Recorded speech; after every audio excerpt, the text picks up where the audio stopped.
భవిష్యమాలికలో రాసి ఉన్నదాని ప్రకారం మొదటి దశలో ప్రకృతి విపత్తులు, భూకంపాలు, చలనాలు వస్తాయి.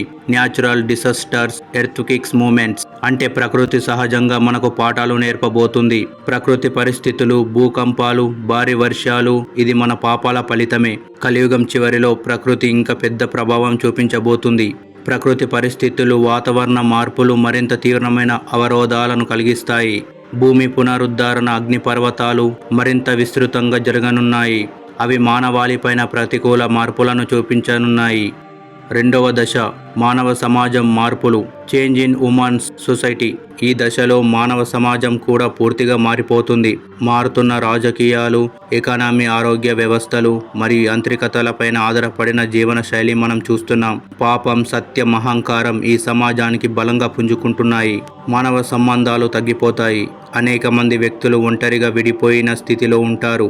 ఫ్రెండ్స్, పూర్తి వీడియో చూడాలనుకుంటున్నారా? అయితే కింద డిస్క్రిప్షన్లో లింక్ ఇచ్చాను, చూడండి. లేదంటే మన ఛానల్ని ఓపెన్ చేసి చూస్తే అక్కడ ఉంటుంది, వెళ్ళి చూడండి. Thank you for watching.